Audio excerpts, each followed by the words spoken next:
Dr. Mark Goulston, it's a pleasure to have you here. In the opening video for your new series, you shared something quite shocking with your viewers. In the series, which is called I'm Dying to Tell You, you shared, I'm going to be dying much sooner than I thought I would. And what each day is revealing to me is profound. It's something I never realized. And most importantly, I'm going to be sharing that with you. Mark, can you help us understand by sharing a little bit of context, as well as what has compelled you to document this sad, touching, and yet beautiful process of dying that you're currently going through? I'm a retired psychiatrist and I was a death and dying specialist. So one of my focuses was suicide prevention. In 35 years, none of my patients died by suicide, and also doing house calls to dying patients. And you get a chance to learn a lot, especially with the house calls, about what makes for a good death, what makes for a not so good death. And I can remember visiting them and trying to help some of these people who were very, wealthy, but at the end, they felt they blew it. And so I would leave those house calls and I would say, make a note of what you just learned. It may come in handy someday. It may come in handy with other people. And what I realized, it's come in handy with me. And I have a book called Just Listen. It's done pretty well around the world. And so for 50 years, I've listened and learned.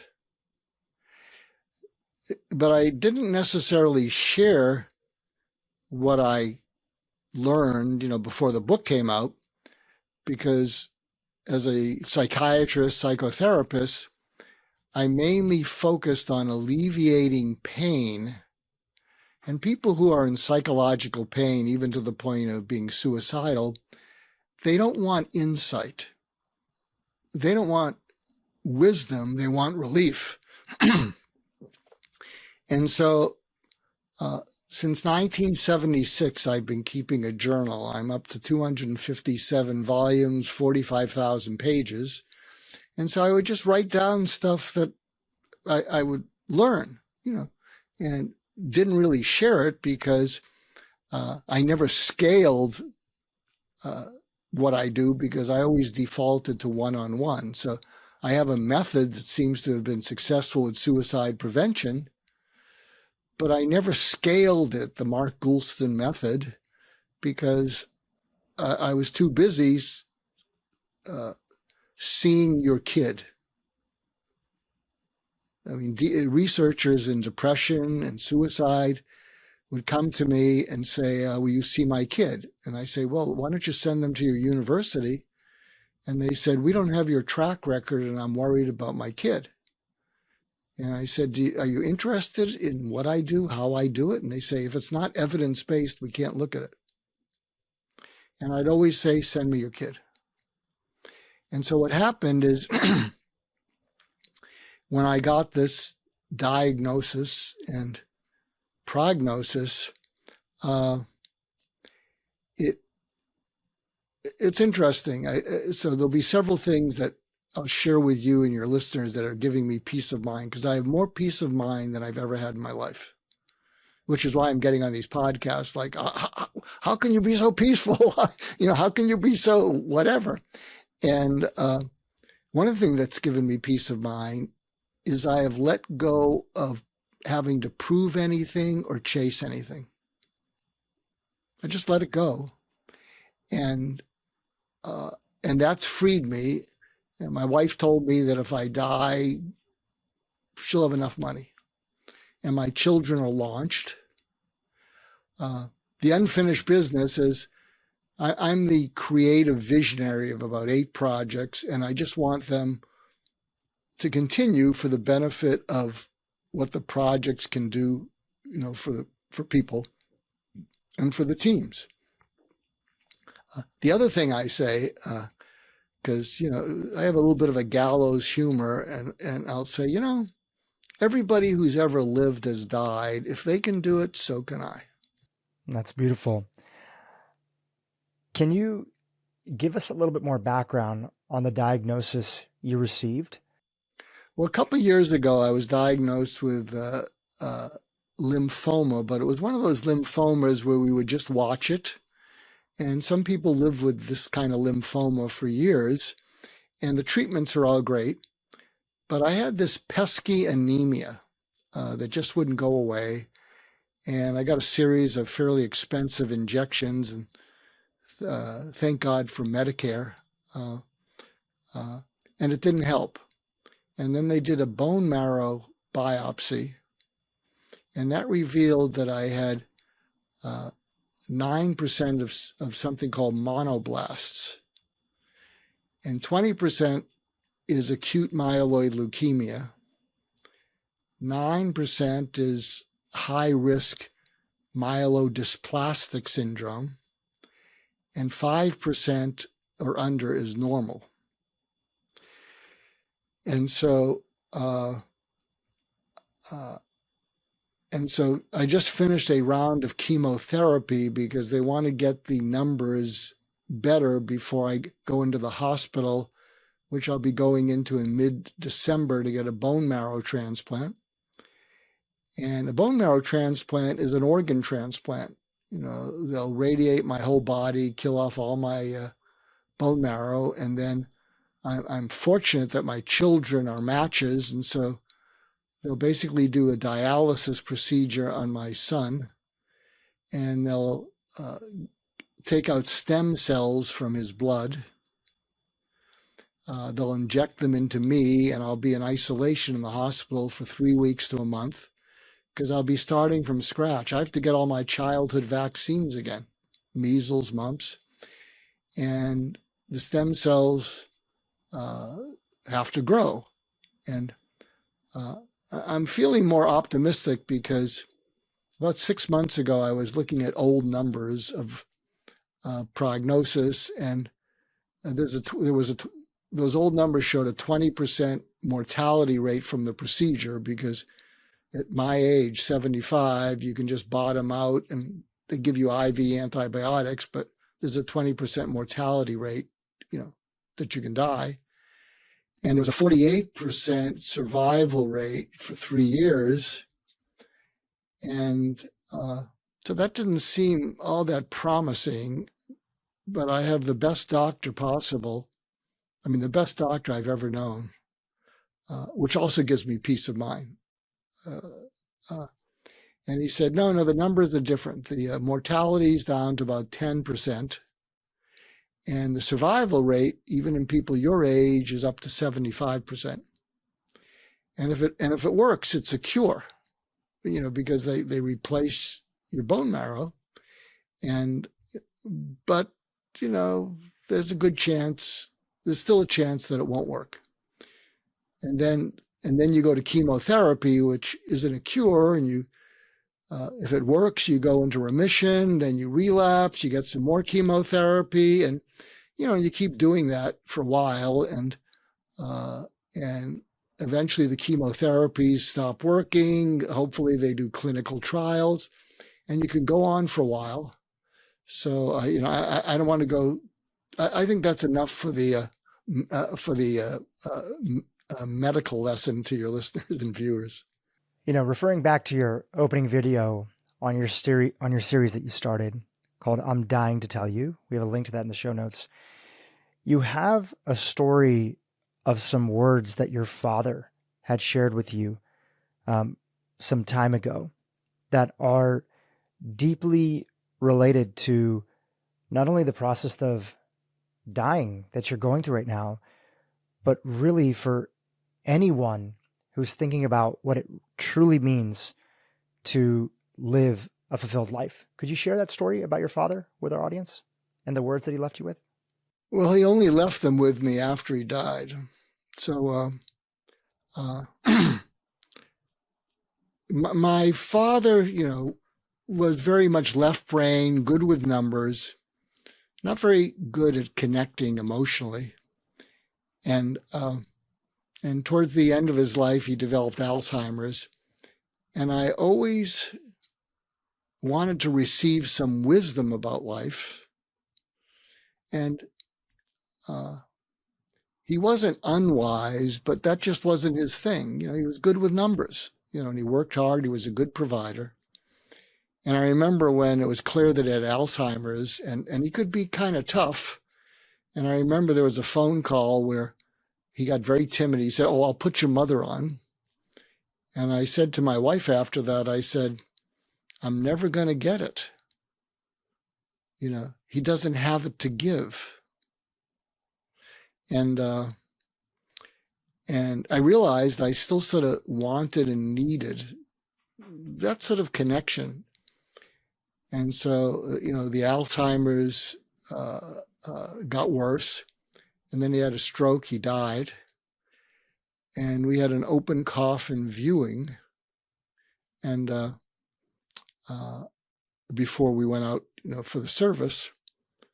And his face was all rubbery, from being whatever is treated. And I kissed him on the forehead. And as clear and as loud as your voice is, I heard his voice saying, "Don't treat a big thing like a small thing, and don't treat a small thing like a big thing. Don't do what I did." And I want to share that because here's a story from House Calls, which is very similar. I remember that I was visiting someone, when they were heading towards dying, and this person was very powerful, very well known, actually beloved in public, but his private life wasn't all that great. Multiple marriages, kids on trust funds, kids on drugs, but loved in public. There's unfortunately too many people like this. And all the people that I've seen during my life seem to appreciate that I develop a rapport, but then I could be very direct with them. And I remember I visited him and I said, "Hey, you look like crap, and I don't think it's because you're dying. You've been dying as long as I know you. What's going on?" And he said, "I don't think I've ever done anything important in my life." I said, "What? You got created thousands of jobs, hospital wings named after you and whatnot." And he looked at me, and he was really well known for his wry smile. He had this great sense of humor. And he looked at me and he said, "Don't con a con man, especially when he's dying. I've got all the love that money can buy." And then he said something along the lines that my father said. He said, "Everything that I thought was important isn't, and everything I thought wasn't important is, and I've run out of time to fix it." And I could be direct. And I said, "I'm going to write something on a prescription. Let it go. This is not a good time to be asking these questions. You did a lot for the world. You're not perfect. Nobody is. Let it go, because it's kind of foolish to be contemplating this stuff now." And he kind of smiled and he said, I'll give it a shot." But I learned a lot of lessons like that. Did you genuinely feel that it was foolish for him to contemplate in that moment? In the sense that... Yeah, because, he was obsessing about it. Yeah, I mean, it could have led to some apologies, to family members and whatnot. And I'll share something else. Here's one of the lessons from the I'm Dying to Tell You series. And we talked about this before we started the interview. I've discovered that there is a power to true vulnerability. And by vulnerability, I mean open. I don't mean vulnerability in the bad business sense. Oh, if you're vulnerable, you're weak or whatever. And something interesting happened about 6 weeks ago, because I basically live to give. That's my entire life. And now I give to live. I truly give to live right now.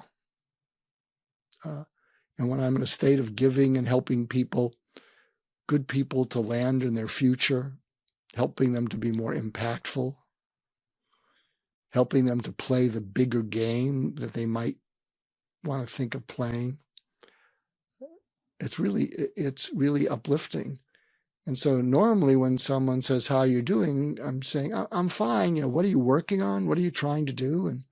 And about, I don't know what I said, 6 weeks ago or a few months ago, someone said, how are you doing? And I said, I got a couple issues. And he's kind of, multitasking, like, whatever. And he said, well, what's going on? And then something just came up, because I have trouble letting people care about me. I'm the caretaker. I'm the doctor. I'm the therapist. I'm here to care about you. I'm fine. You don't have to care about me. And I guess I let the possibility of caring in, and he said, what's going on? And I looked at him like I'm looking at you, and I said, I might be dying. And I paused. I got emotional. I got embarrassed. I apologized. I said, I'm sorry. I shouldn't have said that. And he said, don't apologize. And I said, well, I don't want to burden you. And he said, this is a gift, Mark. And I said, well, how is it a gift? And he said, this is the most emotionally intimate conversation I've ever had. Then another person went through the same thing. And he said, I'm envious of you. I said, what? And he said, oh, I don't want your illness. He said, I want your openness. He said, you are so open now. You are so free. You feel so safe with me, and I'm not going to slam you. I've never felt that ever. Mm.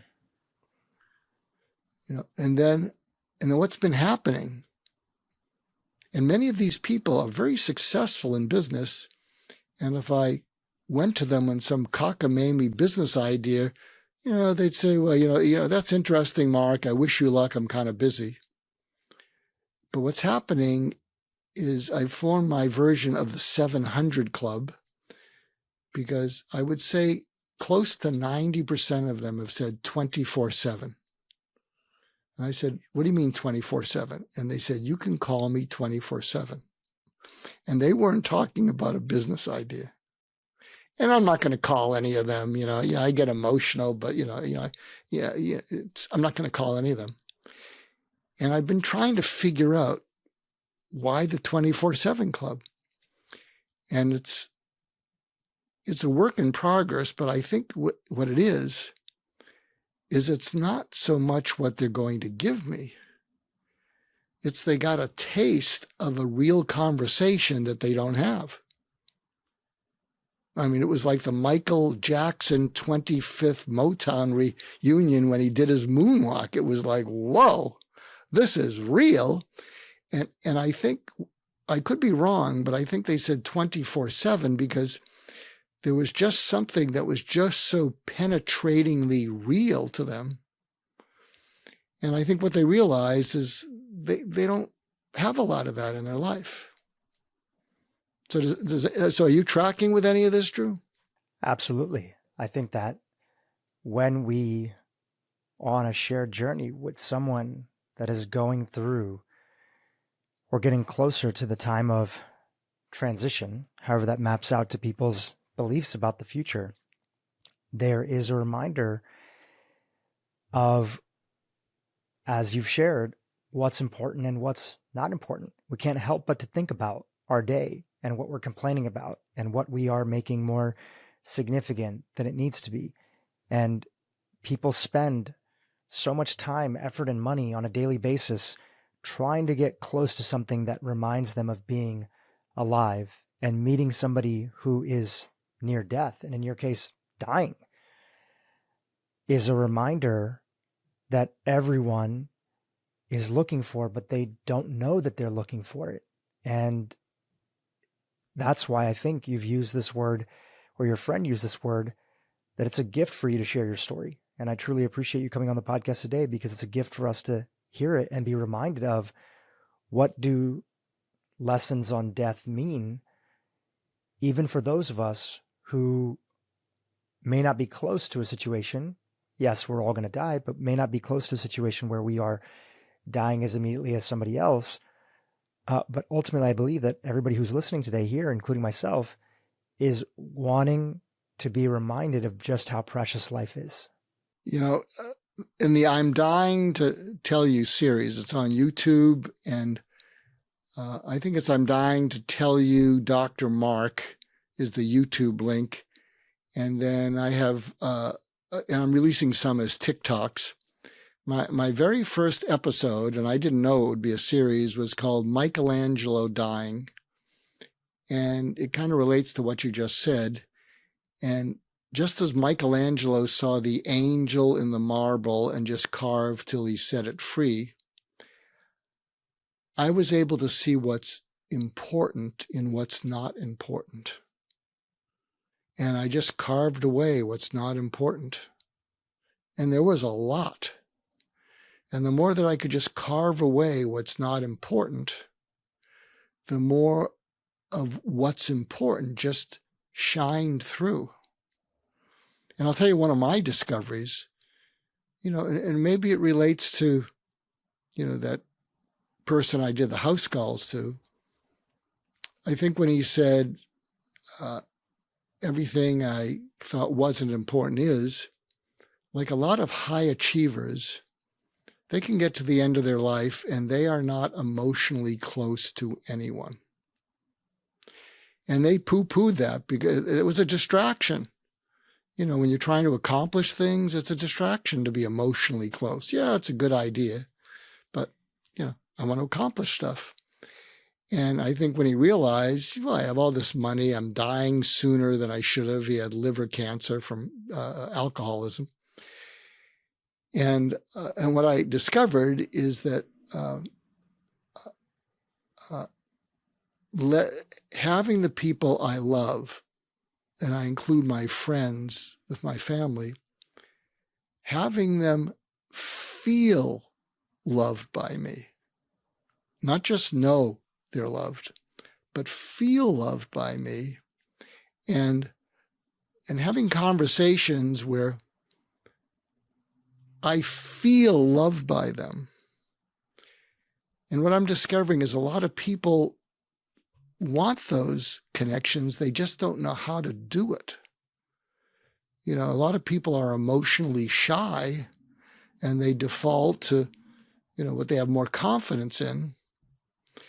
And so that's one of the things I'm wanting to share is, you know, how to get close to the people you care about.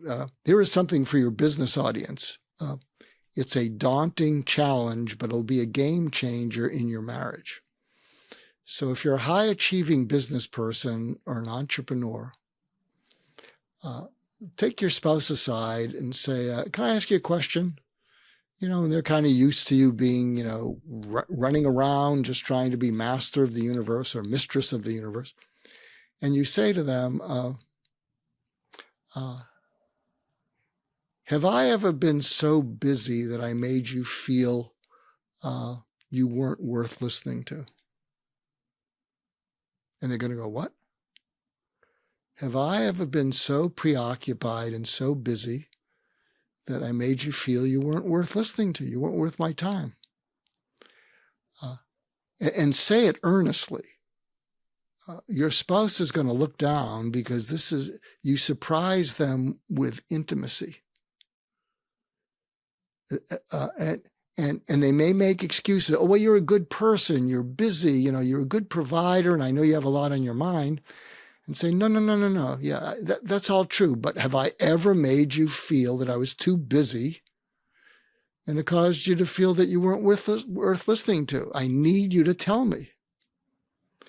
And if you can do that, they'll look up at you. Their eyes will be tearing up because they have some relief, because they've made excuses for feeling not connected to you. And then when they tell you, take it deeper and say, at my worst, what has that been like for you? And they'll want to look away, and you say, look at me. And they'll say, pretty bad. And then you say, take me to the last time when I was at my worst. You won't remember it because you were too busy. But when they tell you that, whatever it is, you look in their eyes and you say, I did that. And when you're looking into their eyes, you look at them as the person you first fell in love with and adored. And you think to yourself, what have I done to this person? And whatever they say, you own up to it and say, you deserve better, and I'm going to fix this. And I'm sorry. So, and again, don't use these tactics just because this is not about closing a deal. This is about getting close. So could you follow some of those tactics? Absolutely. The power of setting up the framework of the question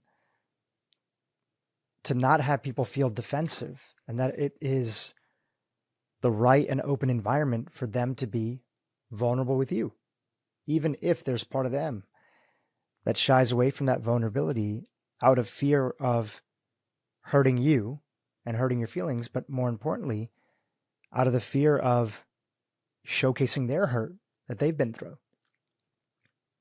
That's why the sequences of the way that you phrase the questions are so powerful, to remind everybody that, no, I want to feel that hurt. I want to hear about it. I want to own it. And I want to reset for something new together. It's beautiful. Yeah. This is, by the way, one of the reasons teenagers don't open up to their parents. Because teenagers, unless they ask for advice, and spouses for that matter, unless they ask for advice or solutions, which often a parent is their default mode, they don't want it. What they want to do is feel the safety of getting something that happened to them up and out, and allowing it to breathe. And what they want is empathy and compassion. But a lot of parents who never received it themselves will think, well, I'm not going to feel sorry for them. It's not going to help them if I pity them. It's not pity. It's empathy and compassion.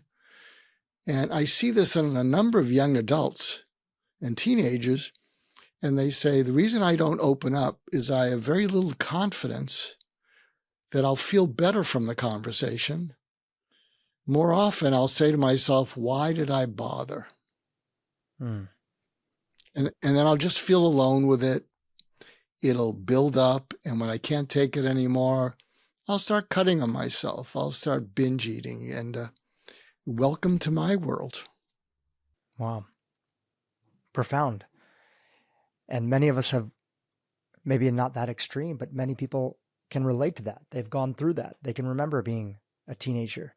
They can remember being somebody who was maybe not in a position of power as a child or something comparable, and feeling just not heard and misunderstood and didn't know how to make it better.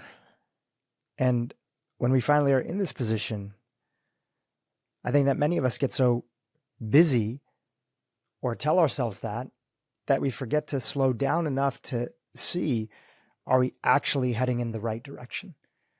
And when I think about your series, I'm dying to tell you, I think that so much of what you're sharing are reminders, often simple yet so profound reminders that are helping us ask these core questions. Questions like, am I actually headed in the right direction? Core questions like, what did we realize and what did we not realize? And core questions like, what does it mean to truly be alive? Can you share with us some of the lessons? There may be a couple stacks of building up to them, but in particular, there was one where you shared about having a mentor who wrote an article on what it meant to have a quote unquote good death. Can you talk about this mentor in your life and some of the lessons that he was sharing and how you've contextualized them in the current journey that you're in life? His name was Dr. Ed Schneidman, Schneidman, and he was one of the pioneers in suicide prevention. So, and he was most of my mentors were a little bit quirky, and I guess I'm a little bit quirky. And he would refer me suicidal patients. He would refer me death and dying patients to go do house calls to, and so that was a lot of his life, his professional identity. So I wrote a tribute to him called "A Good Death," and you can look it up. "A Good Death," Mark Goulston, and he lists a bunch of criteria. And I meet all the criteria except the one that I've revised from the original article I wrote about him. Because in the original article, he said, a good death is, living to 70 with your wits about you. But that was a while back, so I think currently it's living to 90 with your wits about you. And I meet all the other criteria. And, and some of the criteria is to have only a moderate amount of pain and suffering. And again, one of the other things that gives me peace of mind is I have the best doctor I've ever known, 260 plus 5-star patient reviews. I mean, he is a unicorn amongst unicorns. And so having a team with total confidence in them and just following what he tells me has given me a lot of peace. And so I think the pain and suffering, and I've had a round of chemotherapy, and it's been okay. Also, it shouldn't be a sudden death, because then you don't have a chance to really have conversations, those conversations you never had and should have had with the people you love. Also for me, I have some unfinished business with, I'm the visionary creative of about, 7 projects, which, I think could really be possibly game changers in the world. And so I want those to go on beyond me. And I want to make sure that the teams are in a position to go on with them. Also, I love mentoring. I mentor about 45 people from frequencies of once a week to once every 5 years, because some people, from 5 years ago will hear about this and they want to have a call and they say, you're my mentor. I said, I'm thinking, I'm not sure I remember you. I don't say that. And then they say, well, you said this one thing, 5 years ago, and that's been like a true north to me. And so amongst the people I mentor are, some of them are really certified geniuses that really can change the world. One is connected with how to remove the mines from Ukraine and how to help them win the war. So I love setting them up into the future to where they can do that. I make a couple introductions a day because I have a wide network, and I connect people according to their essence and according to their purpose. I've already made 2 introductions today. I say, you should meet each other, and here's why. And I guess they're pretty good introductions because now I don't even have to go into them. Whenever I make an introduction, people say, when Mark says, meet this person, I meet them. So, so that's another thing. And so I've met all the criteria, and I have a weird sense of humor, a gallows sense of humor. And so did my mentor, Dr. Schneidman. And one of his, and this is also in the article, A Good Death, and he said, and he had a mentor, and that mentor said to him, a good death is dying so as to be as little a pain in the ass to your family as possible. And I'm doing my best to follow that one.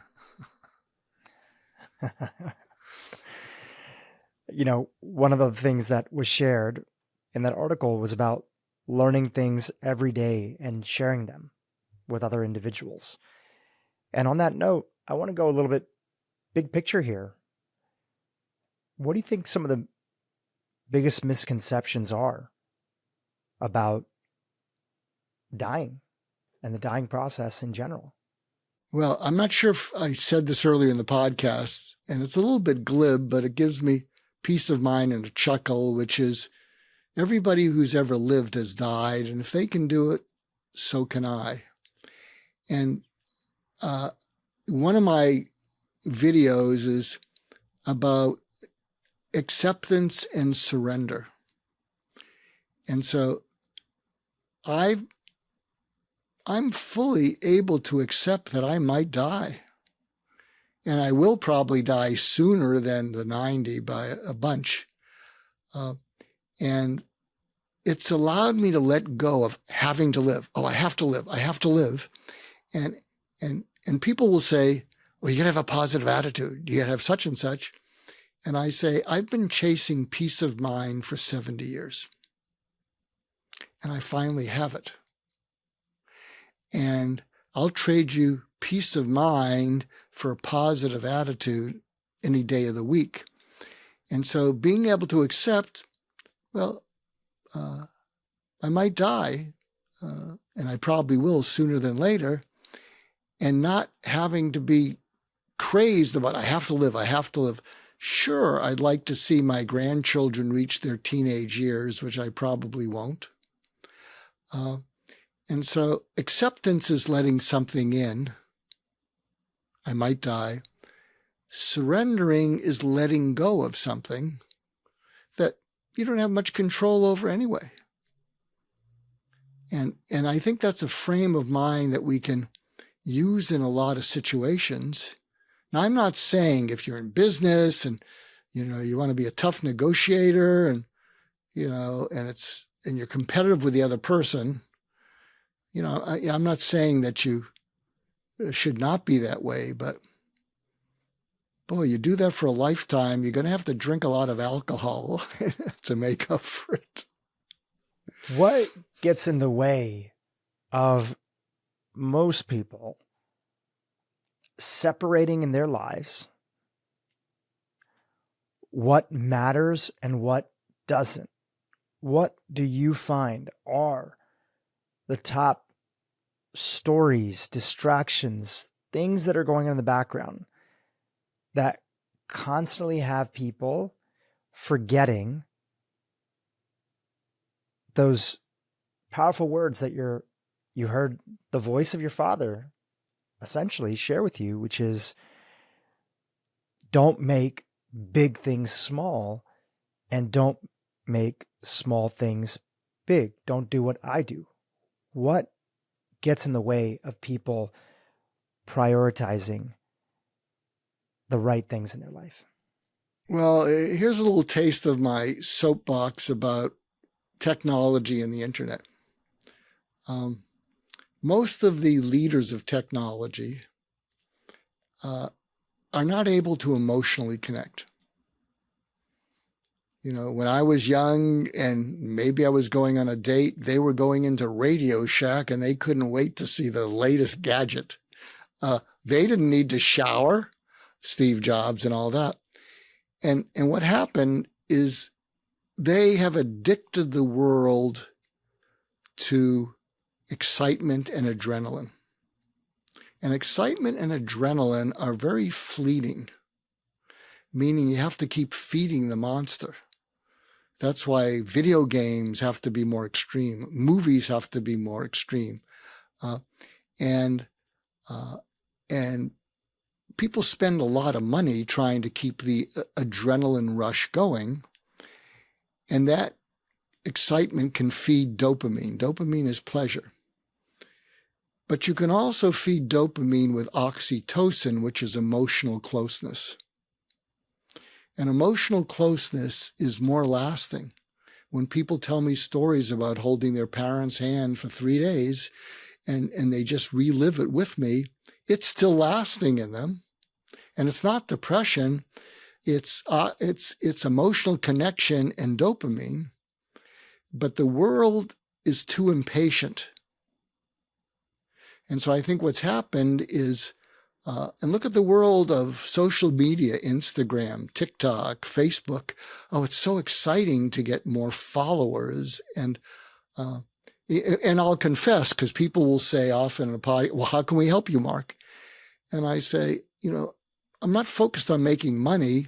If any of what I've shared seems to be helpful or interesting, it does give me a slight buzz if I go to my YouTube channel or TikTok and some of my videos have more than 3 views. Mainly because, someone was watching it. And it's not about money or followers. It's maybe it helped them today. Maybe it helped them have that conversation I mentioned to you, and maybe they turned a marriage around. And that's a combination of excitement. If people would look at that and it helps them, and oxytocin, because when I picture people, and a lot of my mentors will say this. A couple of them said, "You don't realize it, but you saved my life 15 years ago." Oh, I just thought, I just cared about you. And they said, "Yeah, that's what did it." And so amongst those videos, there's a number of them. If you try them, like some of the tips I've given you and your listeners and viewers today, and it has that kind of, and it results in that emotional connection. Just like going back to the 24/7 conversations I'm having, where they want more closeness. They said 24/7, not because they wanted more excitement. They wanted to feel closer because what they realized is a lot of their life is not about closeness. And maybe in that moment, they realized, hey, this closeness we just felt, this is important. Wow. I didn't know it was important until we just had it. So I know that was tangential, but I hope there's a pony in what I just said. Many ponies for sure. Part of what that brings up for me is that there are so many powerful lessons that can come from us just listening. You have a best-selling book that you wrote a few years ago. I believe it came out in 2009, was it first published? And the book is called Just Listen. Discover the secret to getting through to absolutely anyone. And I've heard you share before that one of the key things that is a through line inside of the book is that most people have no idea how much their talking gets in the way of connecting with other people. And I see it as sort of twofold. Connecting with other people. You gave examples about kids earlier, or relationship, something that you can ask your spouse or, somebody that you're, in an intimate relationship with. But then there's the other side of it, is that how many of us actually really listen to ourselves and our own true thoughts about a subject, rather than the just meandering of our mind and the ruminating of those thoughts that happen on a daily basis. So I'd love to come to your book, Just Listen. What do you think that listening has taught you about essentially dying better? Awareness and curiosity can really calm us down. One of my last mentors was Larry King. He used to go to breakfast with this quirky group every morning. And he was one of the most curious people you'd ever meet. People loved to be on CNN with him because he was curious. He didn't hit people with a gotcha. He was just curious and non-judgmentally. He could say to a serial mass shooter, here's my Larry King voice. You shot a lot of people that day. What was going on? Without judgment. And I remember we were talking and he said, you can't be curious and furious at the same time. I want to try something with you, Dhru, if you're game. Please. I want to give you an emotional experience right here, right now. If you're game. And you going to let me run with this? Yeah, absolutely. Please. So one of the things I've been trying to teach the world, I spoke in Moscow with Daniel Kahneman. He wrote Thinking Fast and Slow, because Just Listen, was a bestseller there.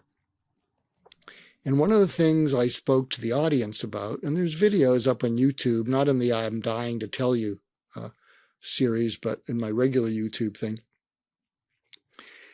where what I realized is that everybody you meet and you have a conversation with, whether it's one-on-one, 1-on-10, 1-on-1,000, they're all listening for something underneath they're listening to you.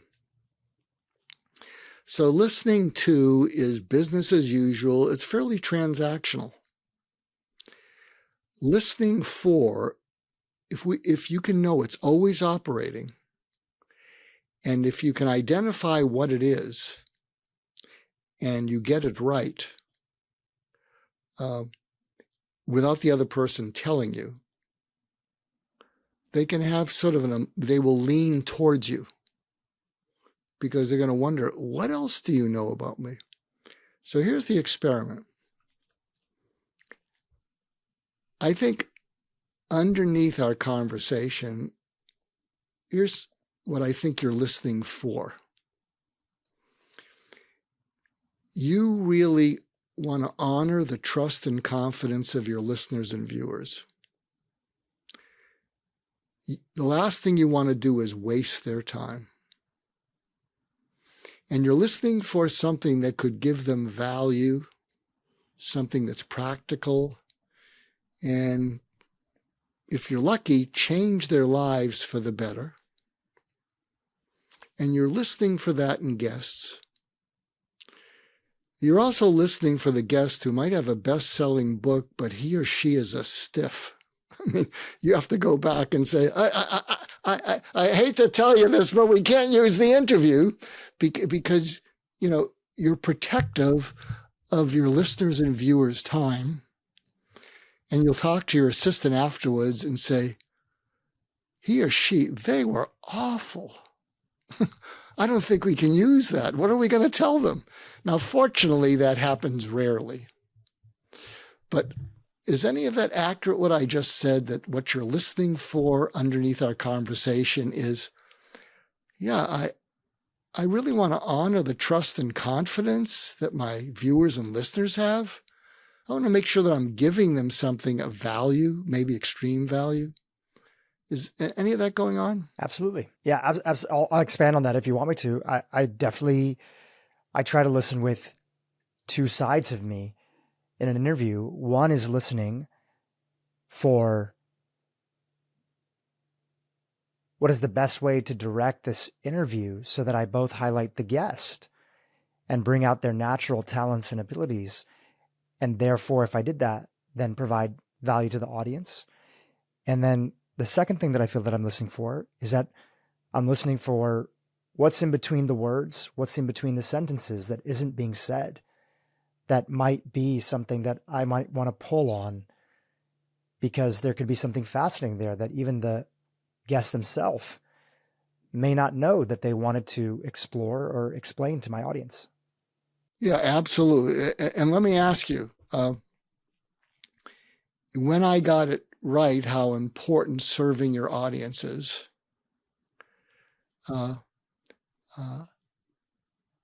even as or more important than serving your guests. Yes, you're going to interview the guests and you want to bring out what they have to share, but that dedication to your audience is really maybe of primary importance, and you're looking for episodes in which you can say, to your team, instead of "that was awful, how do we go back and tell them we can't use it?" You can look afterwards and say, "I think that could have helped a lot of people." Does that have some emotional resonance in you? Absolutely. Definitely has emotional resonance. Well, that was the exercise. I think you did fine, Dhru.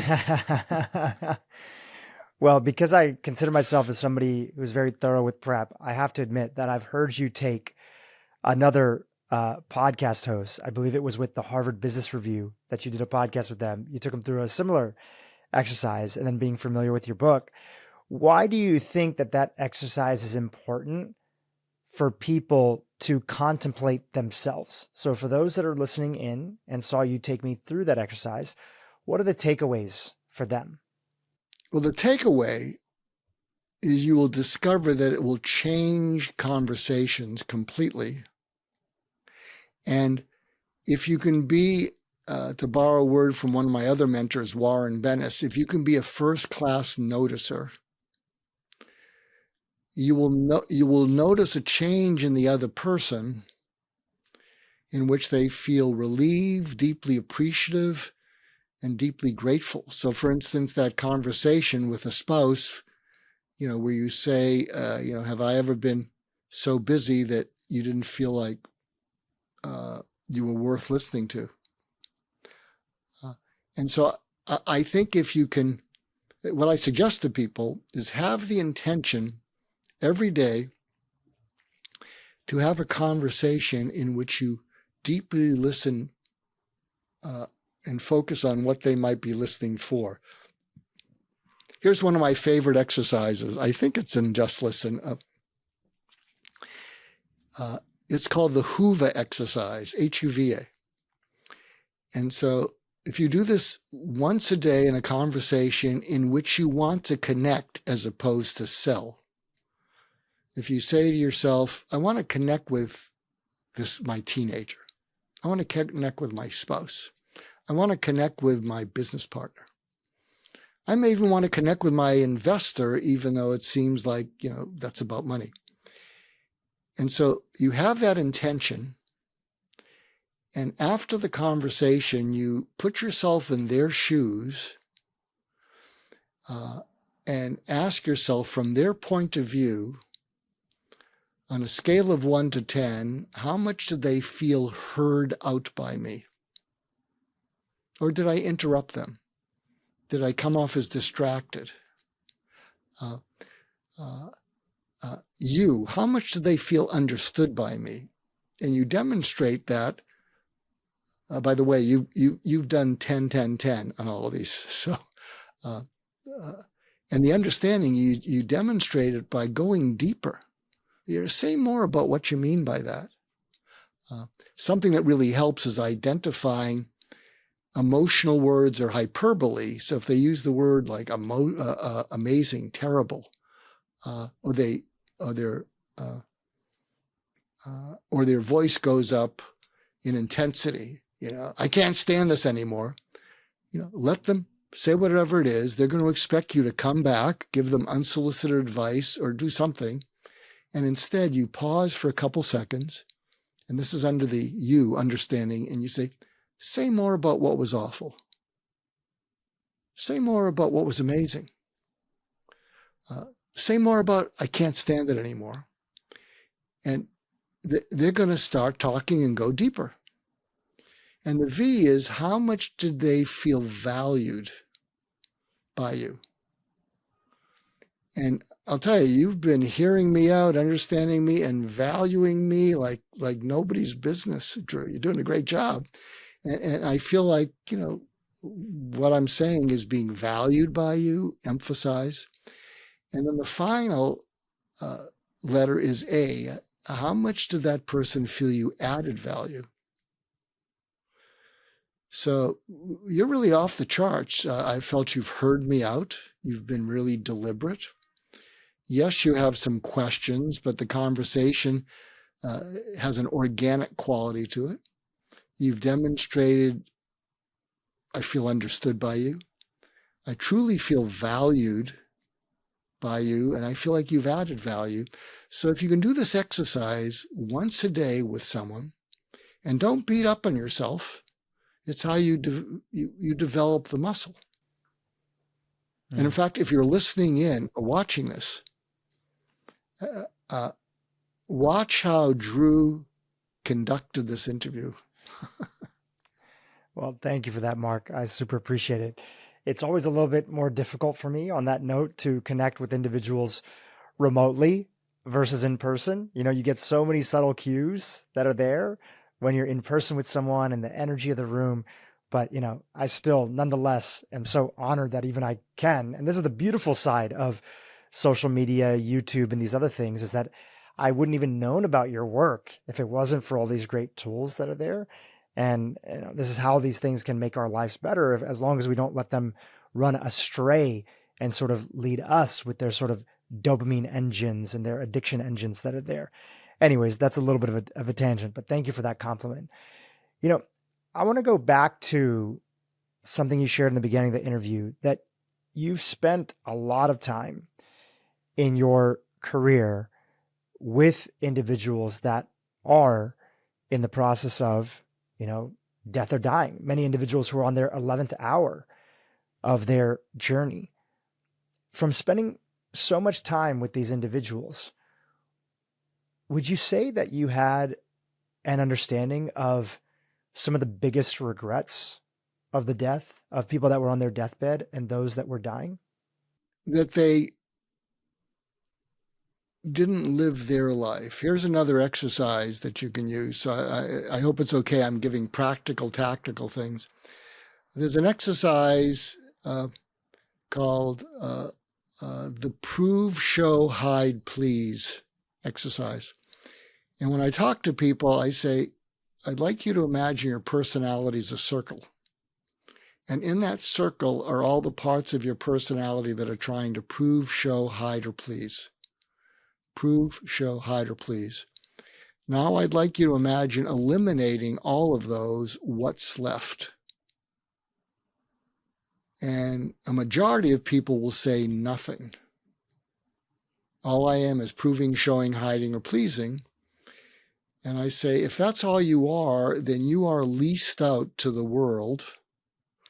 And if you can go for a long walk and just have the intention of just letting go of that, you may discover a calling that has been calling out to you for decades. It just never got through because it got a busy signal. I'll share a poignant anecdote with a patient from years ago. And it was a man, and he talked as fast as some, Gen Z speak. I mean, I find some of the younger generation speak faster than I think, but that was unusual back then. He was just talking. And at one point, I listened between words, and I said to him, shh. he said, "What?" I said, "Shut up." He said, "What?" I said, I want you to listen to the quiet. It's located between the noise in your head and everything you're saying, and it is screaming out to me for you to listen to it. And he said, "What?" I said, "I'm telling you, it's getting louder and louder. You need to shut up."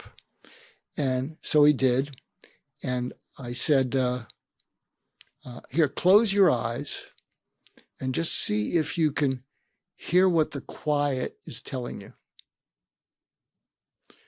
And, he kind of struggled and he closed his eyes. And I said, now, take some deep breaths.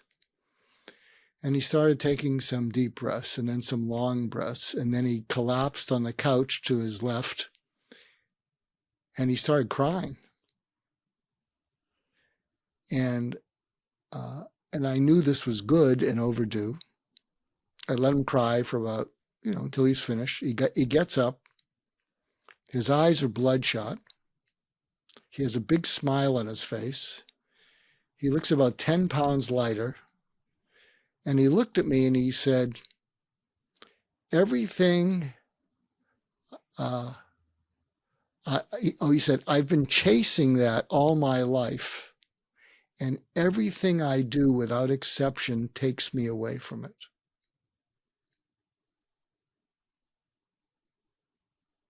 And that resonates with a lot of what we've said. He was chasing peace because, all he knew was frenzied activity or just total dead stop and back and forth. And it was exhausting him. Yeah.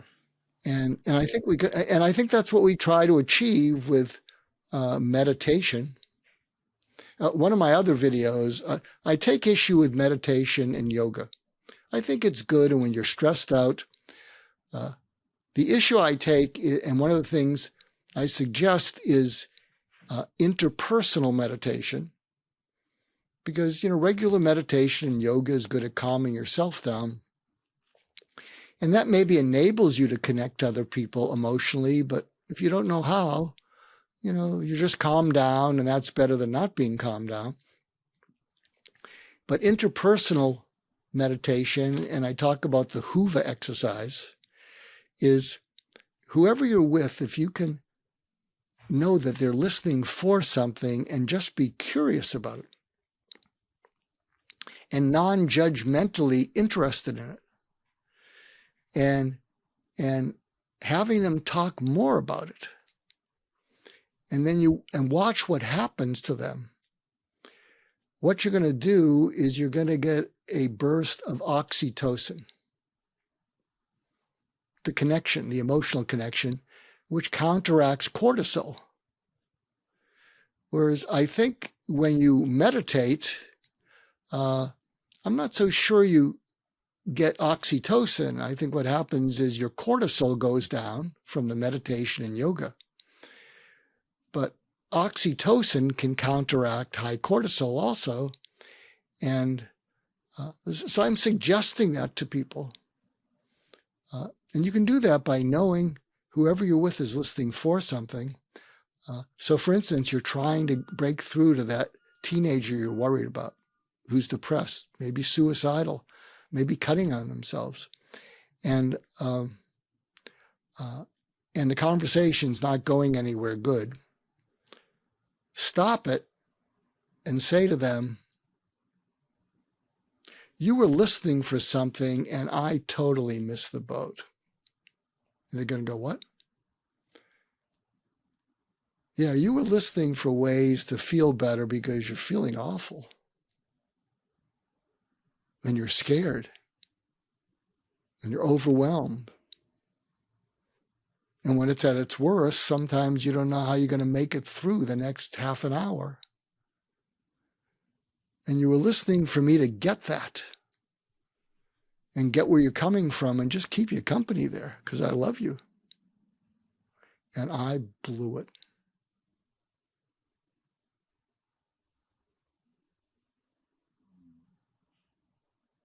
So can you track with that? Tracking perfectly with it. And to go back to how you started off your answer there, you shared 4 things that I think are very powerful, that when you take these driving behaviors, initiatives away, what you're left with is peace. And those are proving, showing, hiding, or pleasing. And when those are absent, what are we left with? We're left with peace and contentment. Is that an accurate way to understand that? Yeah, I think we're left with awareness. And just like an awareness and curiosity. And if you're in an argument with someone, if you can shift to being aware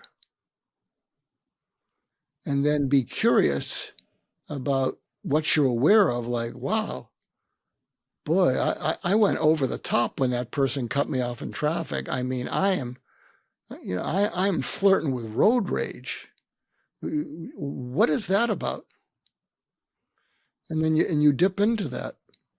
Well, I'm flirting with road rage because, I just got lectured or beat up at work or beat up at home.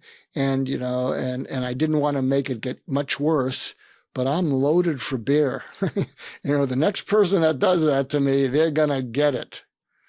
Wow. Maybe I do better than chasing after this person. Maybe I'd do better to try and have a conversation with those people that, we're having a big conflict with. Yeah, so many of us are unaware of how the energy of the last situation we were in is constantly being brought into the next situation that we're in. So we're in a tough meeting at work. We're talking to a client. We feel like we've been belittled on the meeting. We feel like we have maybe not given a voice, or that some sort of other tension happened. We didn't have an outlet or didn't create a healthy outlet to sort of ask, hey, just want to check in. Are you guys not happy about the project? Or is there something else that's on your mind? Is there something that's unexpressed that you want to share right now? So either we got defensive back or we just internalized it and carried that. Then you hop into your car to drive home from work and you end up in this road rage situation. You end up in this situation where somebody beeps at you and now you feel that you have to prove to them that you are the better driver or that you have the dominance on the road. And so much of life's altercations and these moments and these tension collisions that so many people are in and find themselves in is the lack of awareness of how we took the energy from one previous circumstance or situation, didn't deal with it appropriately, maybe didn't have the tools to deal with it, many individuals, and we took it right into the next situation. And of course, there was going to be some sort of accident in a way, whether it was a physical accident, whether it was the clashing of two people's random tensions. And that's how the world, again, without awareness, ends up in a place where it's just one person's reaction with another person's reaction. And it just takes one of us, maybe somebody who's listening today, to step out of that cycle of reactionary behavior and stepping into awareness to say, hey, how do I want to choose to act in this moment? I want to share one of my funniest stories. People love this story, and it builds on what you were saying, and it involves road rage. I was having one of the worst days of my life. It seemed like everything I touched blew up in my face. And I'm driving in Los Angeles, and I cut off someone in a pickup truck because I'm oblivious. And then I cut him off again. And I'm just out of it. And he pulls in front of me. And I'm so out of it, I just stop. And I see that his wife is telling him, don't get out of the car. And I'm just watching them. And then he gets out of the car. I'm I'm about 5'9". He's 6'5". He's huge. He comes over to my car. He bangs on the window. And because I'm so out of it, I lower the window. And he says, "You cut me off twice, come out of there. I'm going to, nobody does that to me. I'm going to, I'm going to beat you up or something." Maybe I didn't lose all my wits, because I looked at him and I said, have you ever had one of those days where everything you do is wrong and you're hoping to find someone who will put you out of your misery? Are you the guy? He said, "What?" I said, "I don't cut people off. I don't cut people off twice. I'm having a day where nothing has gone right, and I'm looking for someone who can put me out of my misery. Are you the guy?" And immediately he switches it. He said, "Calm down." I said, "You calm down. I don't cut people off. You didn't have this day." And I'm going like that. And he's going, "Calm down, come on." I said, "Well, it's easy for you to say. You didn't mess up your day like I did. And look at this. Look what I did to you." And he said, "It'll be okay. It'll be okay." And I said, "Well, I don't think the day is over." And he goes back into his pickup truck. He sits there, he looks in the rear view mirror and he waves to me, and he drives off.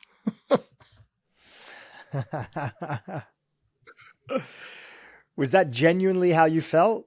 Was that a negotiation tactic? Well, look, I have a lot of experience, so I don't know where the words came out, but I really felt that. I really felt like, pull me out of the car and beat the heck out of me. I deserve it. I really messed up today. I'm going to share another tactic. Here's something else. So I love giving tactics, because you were talking about, something's gone wrong between you and another person. And I think this is in my book, Talking to Crazy, which is about how to deal with irrational people. It's not about mental illness, because I don't want, I'm very compassionate. I don't want to insult the whole profession and add to the stigma. And it's called the FUD crud technique. So if you're there and something is, blowing up and whatever, and again, let them vent. It's like they say, don't banter with a teenager. Let them vent. And then pause for a couple seconds and say, "You seem frustrated, and I think you're really holding back." And they're going to say, "What?" "Yeah, you seem frustrated, and I think you're really upset and disappointed too. Can you fill me in on all that?" And then you draw from them whatever they're frustrated about. And then you say, "If I was you, I'd be upset too. Tell me about what you're upset about." And that's a euphemism. You seem angry, but you don't want to say you seem angry, because people say, "I'm not angry."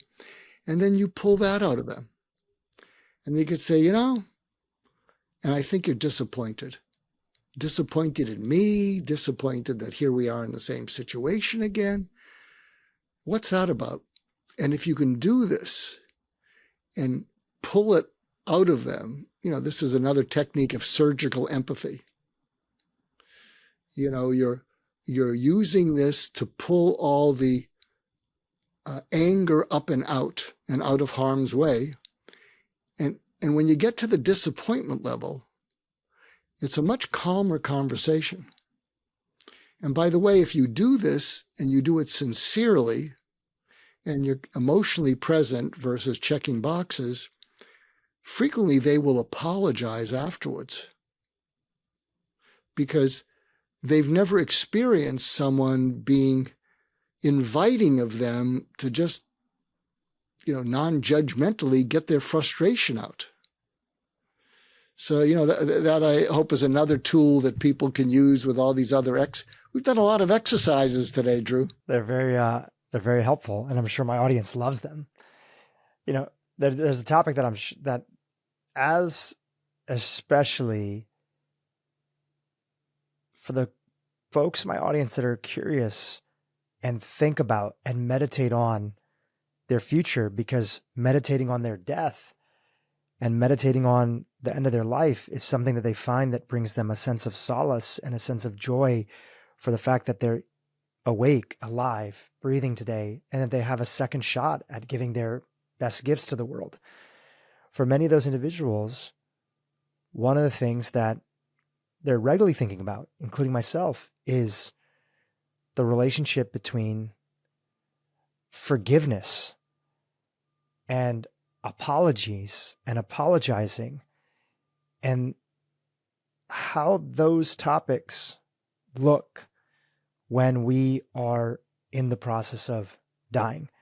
I've heard you share some of your insights on some of these in different interviews you've done. So anything that you would like to share with our audience on the topics of forgiveness? Oh, Dhru, you're so sly. You know what I'm going to share. I collect quotes, and my favorite quote of all time comes from Dr. Shani Duperon, and she and Jesmond Tudu formed an organization called Project Forgive. And the quote is, "Forgiveness is accepting the apology you will never receive." And when she told me that, I had to pull over to the side of the road because it blew me away. And I thought of my dad, who could be very critical. He was good with numbers, and he had died 25 years earlier. And I immediately imagined the apology from him that I would never receive. And it went like this. Mark, when I used to put you down when you come up with your crazy ideas, and I'd say, well, what does that have to do with anything? And or what are you going to do with that? I was talking about myself. I'm good with numbers, and he was very good with numbers. He says, I'm not that creative.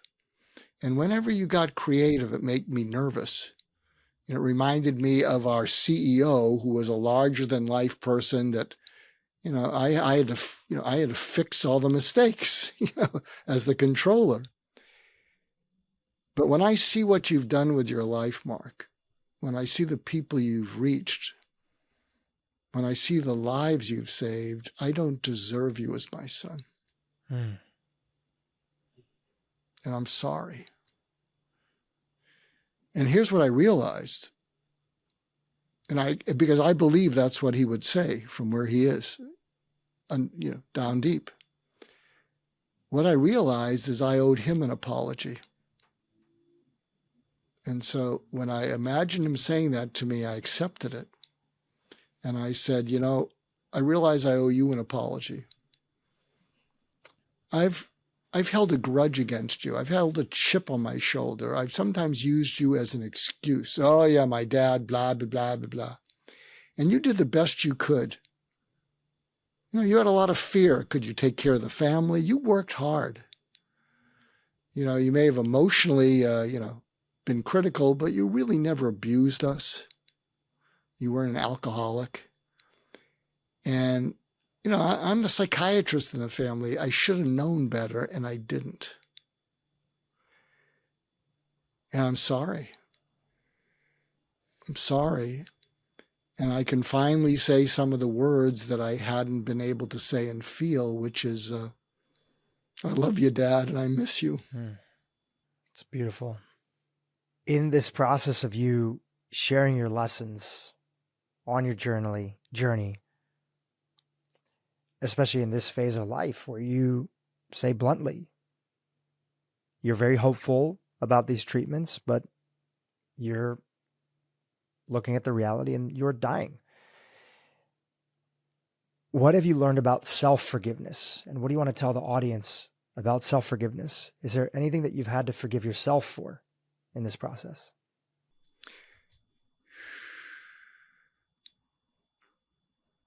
I've made a living.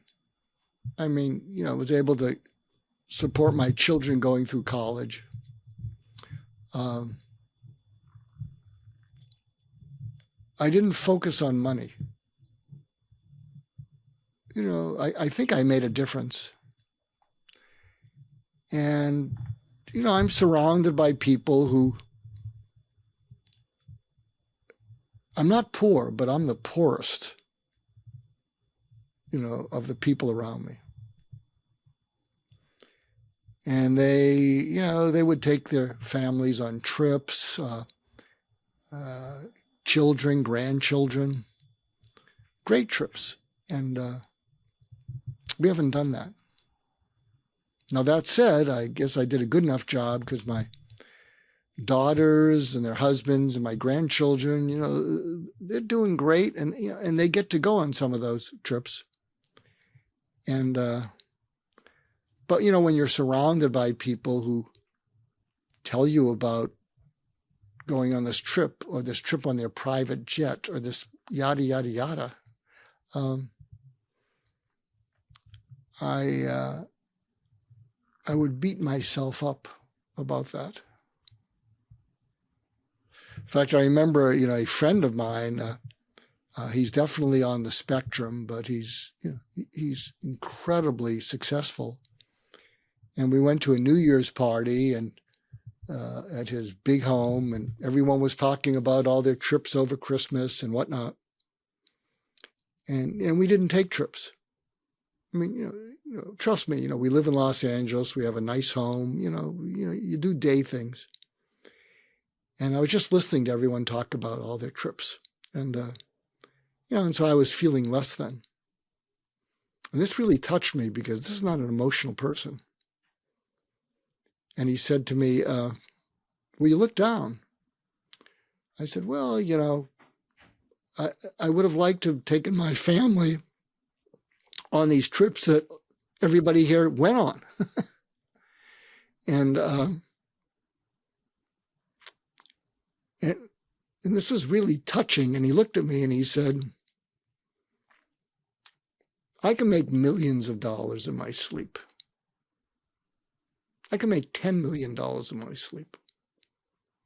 But I've never saved a life. Really got to me. And so I've let that go. Because at this stage of my life, I want to make a difference. I want to share in my I'm Dying to Tell You series things that might make a difference. Look, I'm hoping from today's episode, and you've been so generous, that we've talked about and shared things that people can try and, maybe even save them having to go to therapy. I don't know. And so I've let that one go. The other insight that I had, similar to your friend who shared with you, is that there's so many people that are out there that have all the money in the world and would trade it just to have some individuals around them that truly actually love them for who they are. And hearing you talk about your wife, hearing you talk about your kids, that's a whole other component that's there. And as somebody who feels that I truly have won the lottery when it's come to family, my parents, my siblings, my two sisters who I'm so close with, my brother-in-laws, my nephew and niece, Mm-hmm. there's so much love that's inside of that. And people fly all around the world looking for that love on private jets. They go to the deepest extents of business and the earth, anything. Not that it's always equated. I like to consider myself a successful entrepreneur, and I have many friends who are balanced in both family and business and entrepreneurship. But that currency that you have from a family that truly loves you for who you are, even if that's one person in your life that loves you, for those that are listening, that's worth so much. And we don't often realize that until our values and what really matters comes into focus, especially if we are facing the perspective of our own mortality. I appreciate you sharing that story. That was really touching. Well, I appreciate you giving me a long leash and I ran with it. Mark, on a practical level, when you had the diagnosis, you shared with your family, and you've shared with viewers on your YouTube that one of the important lessons that you're working on right now, that you worked on and that you're continuing to work on, is as somebody who's always been there for other people, as somebody who is often called in crisis, as somebody that was there, that was brought in to save everybody else and had to make many sacrifices. Part of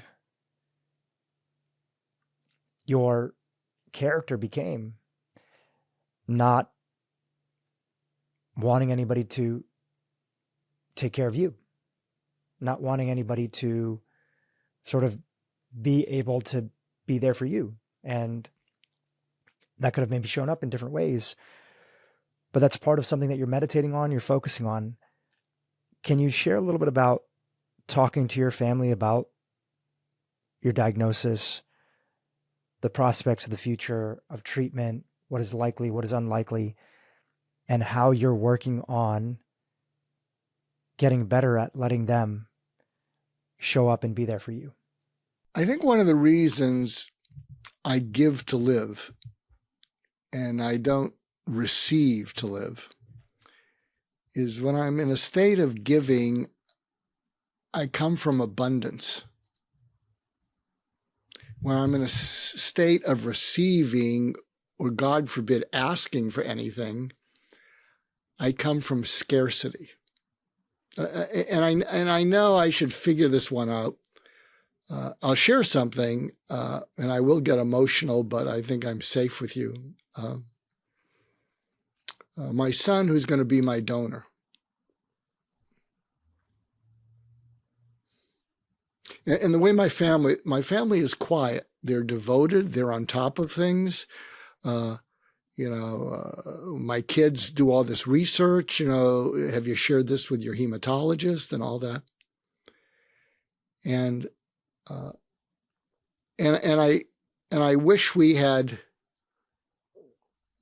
deeper emotional conversations.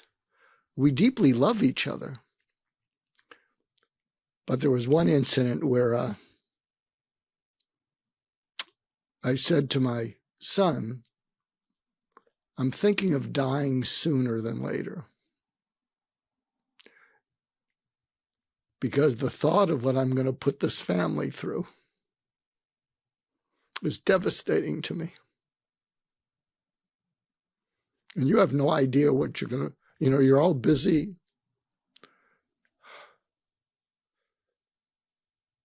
And, I'm thinking of just doing the chemotherapy and let the chips fall where they fall. And you can see, you're just getting a taste of it, but you can see kind of how I came off. And he looked at me and he said, he just started crying and he said, I don't want you to die.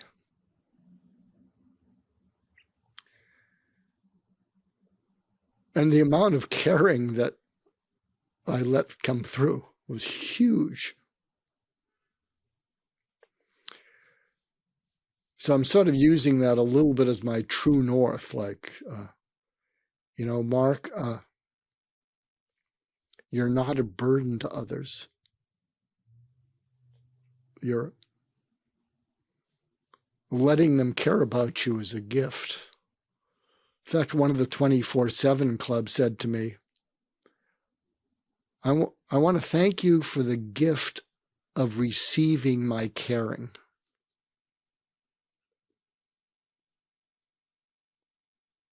I want to thank you for letting it in and matter to you.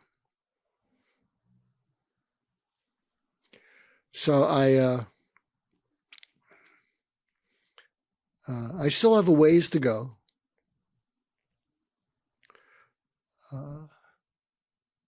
I'm not fighting it anymore, people caring about me. It's part of the journey. Because I've gone public, I'm getting a lot of support. I'm getting people are coming out of the woodwork that I haven't been in touch with in 20 years. And And the other day I was saying, wow, I'm getting to hear all the great eulogies without having to die. So I'm allowing that, Dhru. In this process here, have you also allowed yourself to, as the kids call it these days, share those roses with people that you might have not had a chance to tell that you love and appreciate? Oh yeah. Oh yeah. I mean, it's in fact, I have a little bit of ADD and I'm a little disorganized, but the number of people after we have a conversation who say, "Can we stay in touch? Once a month? Can we just have a catch-up call or something like that?" And I say, absolutely. But organizing it's going to be a challenge. I can imagine. Mark, you've been in the space for a while, best-selling author on the cutting edge of a lot of the research on so many different classifications, from death and dying to negotiation and training, the FBI, and teaching people about the latest advancements in mirror neurons or, the power of listening. Have you at all had any exposure or any interest in the role that psychedelics play as individuals are thinking about end of life care as well as insight? Is that a subject at all that you have looked into or have experienced? I was just personally curious, and I wanted to ask you about the topic. Well, not so much about end of life. In working with people, some people say, "You're like a psychedelic, Mark," and so I'd be interested in what you think of this conceptualization. One person said, "I'm tightly wound, and it helps me stay focused. I accomplish stuff, but being tightly wound also works against me. I can be uptight. I can be critical. I can be controlling. And it can reach a point where, I'll lose a relationship or something. And the psychedelics take away control from me. And I intellectually know being controlling isn't that great in many ways, but I can't let go of control. And psychedelics, one person said, it's kind of like I'm this Rubik's Cube and life happens and I always figure it out and make the Rubik's Cube the way it looked in the wrapper. But what I've discovered is the way it looks in the wrapper is not adapted to real life. It's just how it looked in the wrapper. But it's almost like I go back to that. And when I go on psychedelics, it's like someone just spun the Rubik's Cube. And in the middle of it, I feel like I'm in free fall, free anxiety. I want to throw up. I have diarrhea. I have all this stuff. That's why I've needed a shaman or a therapist who's skilled and just tell me, no, that's you're just letting go of control because the psychedelics have taken it away, and it'll be okay. And then on the other end, this person said, on the other end, the Rubik's Cube has solved itself, but it doesn't look like it looks in the wrapper. It looks like it's connected to the life I want to be living. And so I have a way, I guess, with surgical empathy, where people feel very safe. I'm also the co-founder of the Deeper Coaching Institute at On Global Leadership, ongloballeadership.com. So I still do a little of that. So people who have an experience from coaching where they discover things about themselves, that don't have anything to do with performance, but they have everything to do with their life. There's some people who say, I want to go deeper. I mean, this has fundamentally changed the way I am in my family. And so the Deeper Coaching Institute goes way deeper, because a lot of people who aren't trained as therapists will say, well, it sounds like you have a number of limiting beliefs. And let's see what those are, and let's see if we can adjust them. Or it sounds like you might benefit from emotional intelligence, and that could help your life. And I know these coaches. Some of them are very close friends, but it's not deeper. So I will dive in. And some of the people I work with, they say, I can't hide from you. I feel completely safe with you. I have not detected one inkling of your being judgmental. I don't think it's part of who you are. And some of them are smiling at me and they're saying, you know, I got a lot of hang-ups. And they just open up about them, you know, and it frees them, you know, because I'm not judgmental. I'm curious, like, wow, how long have you had that one? Wow, how did that start? Wow, well, how hung up are you about? Yeah, are you embarrassed about it? And so that's why I'm saying some people say this is like a psychedelic experience, because first of all, I can't hide from you. It's kind of like I gave you a mini taste when I said, are you listening for this about your audience? You know, is this what you're listening for underneath the interview, and, you know, wanting to have a complete interview that, you know, you really want your audience to come back and say, Dhru, phew, Mark was great. I mean, he really helped me. Yeah. So I don't know if you can identify with that, but, you know, but a number of people I know have used psychedelics have said that's exactly what happens. I'm a controlling person. It takes away control. I momentarily decompensate. But then there's a great, I just wrote a blog about being an optimist about the world. And it's out on Substack. And I quote Ruth Bader Ginsburg. And the subtitle is, The Pendulum Goes Both Ways. And what I talked about is all through history,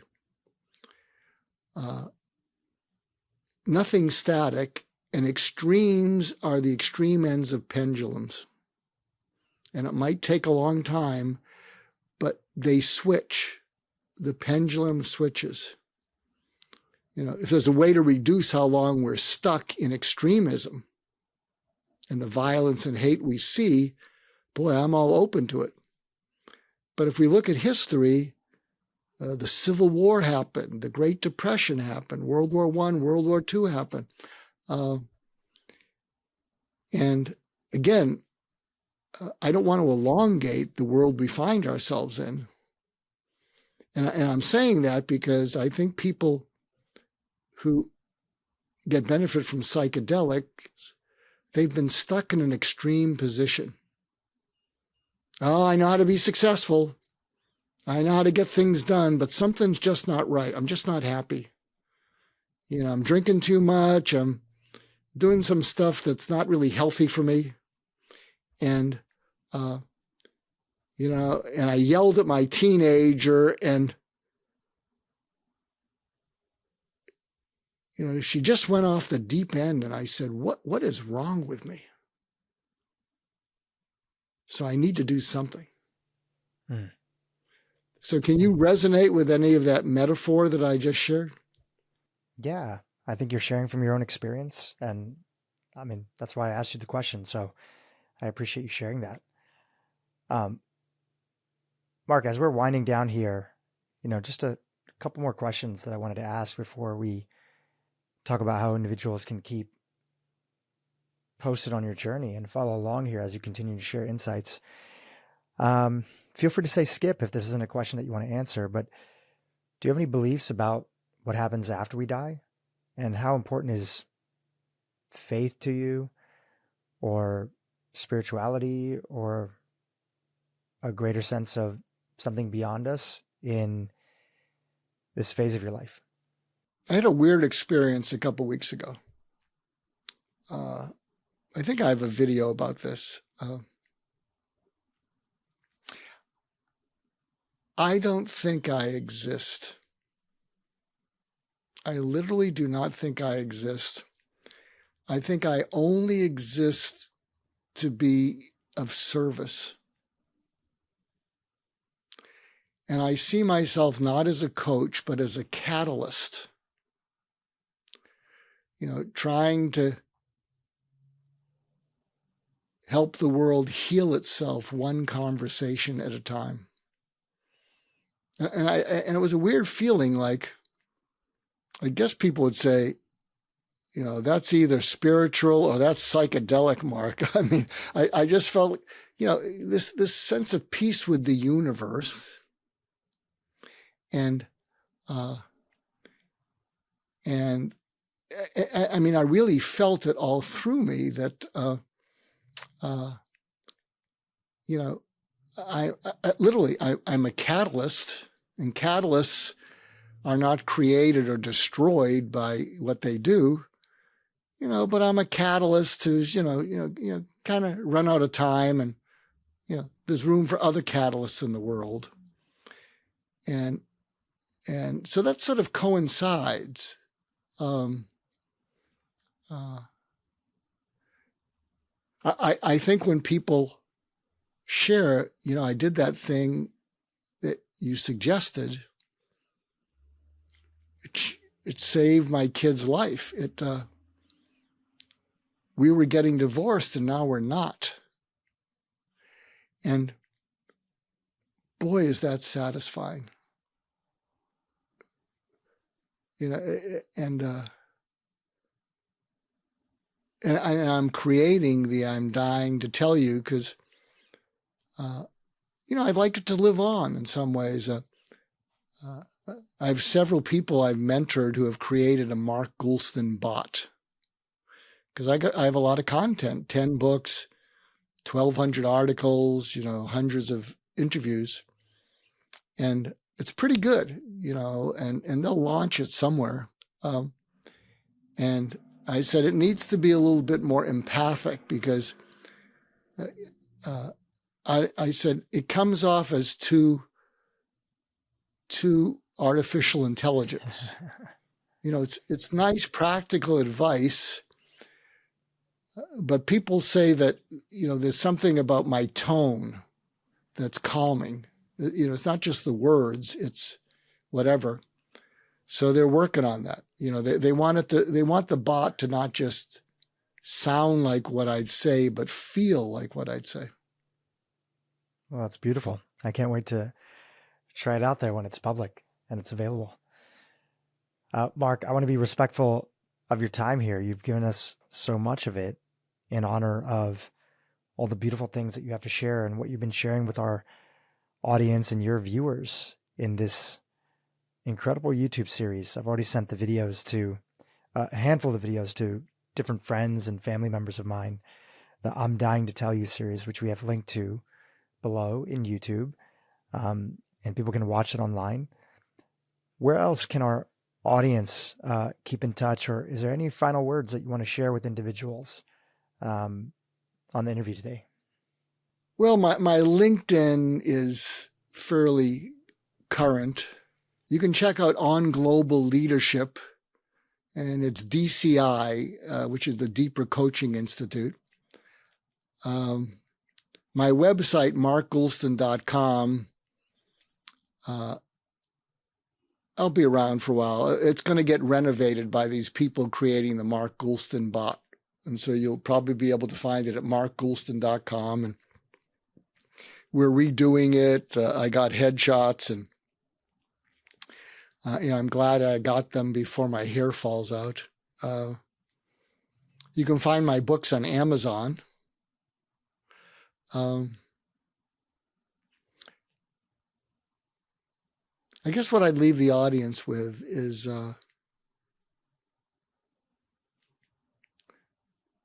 Also, I have a TEDx talk called "What Made You Smile Today,"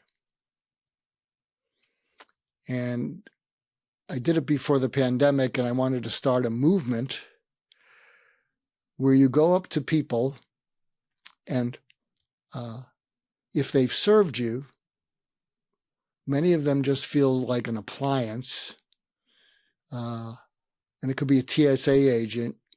You see their name tag and you say, hey, Jack, thank you. I have a question for you.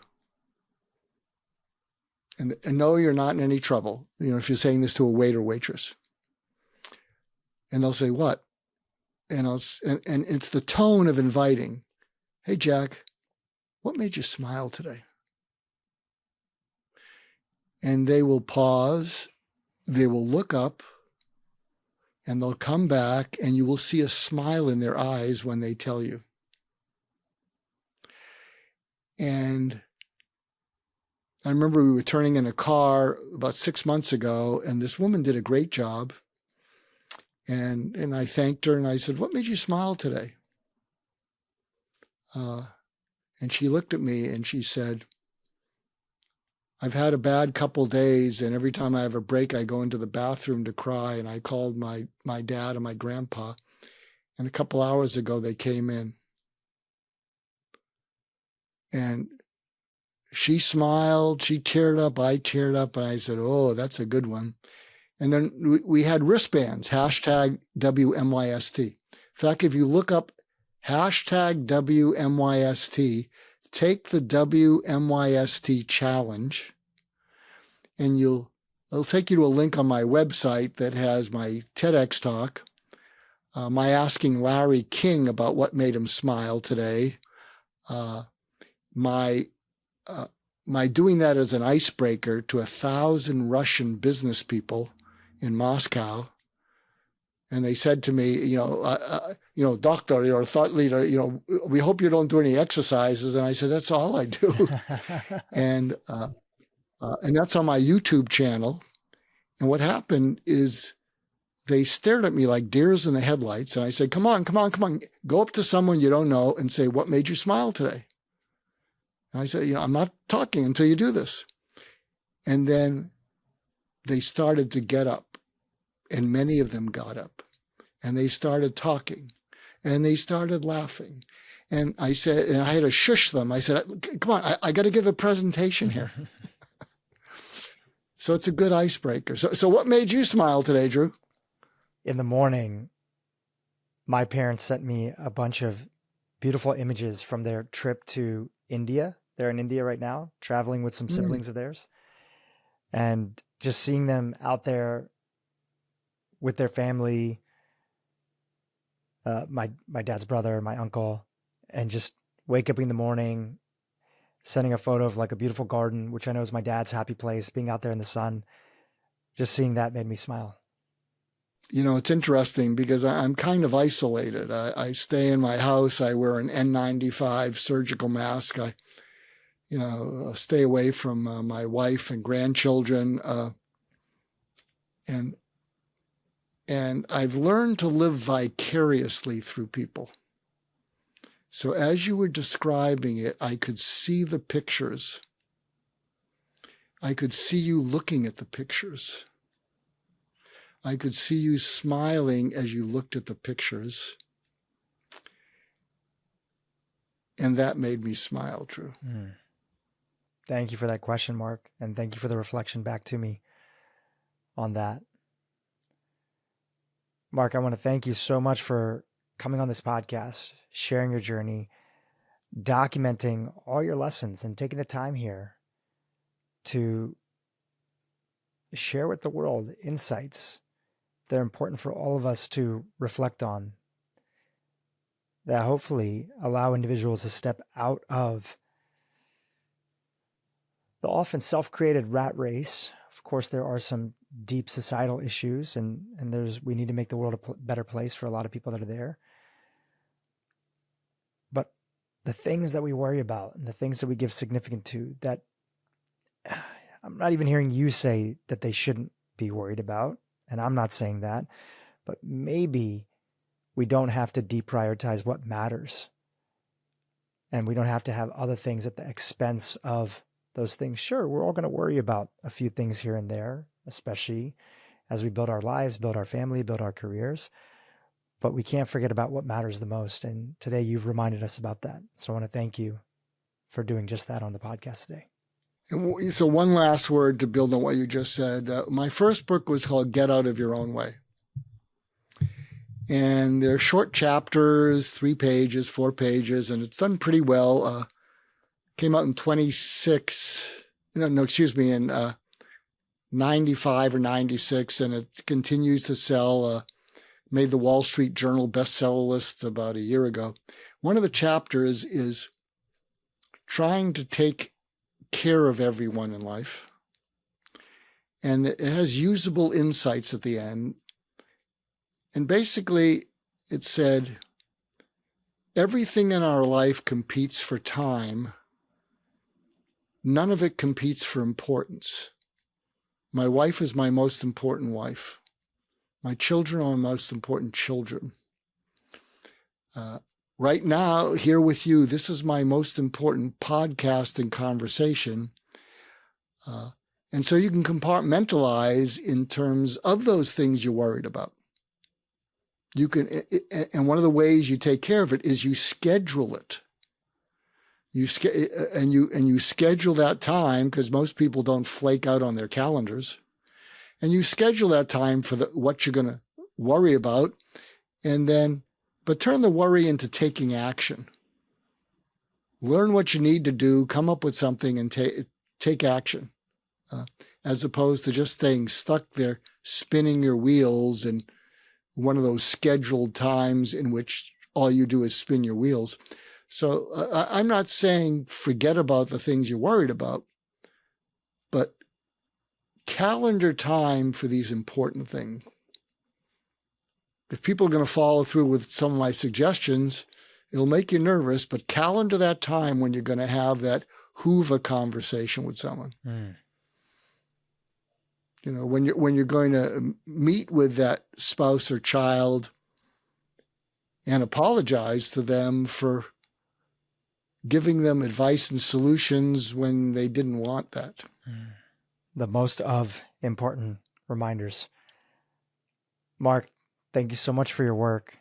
Thank you for being a mentor to so many. Your work and legacy will continue to live on in the work that you do. And I appreciate even just this 2 hours here with you on the podcast today. Thank you.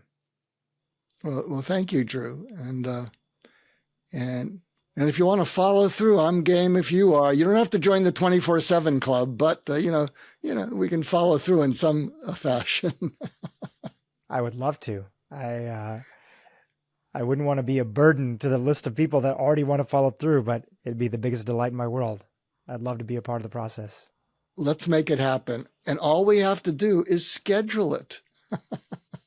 Yes, absolutely. Mark, thank you so much. Thank you. Hey, YouTube, if you enjoyed what you just saw, keep watching for more great content on how to improve your brain and your life. Life has to move. You have to give it some juice to continue to grow within you. If you stop growing, you die. That's what happens.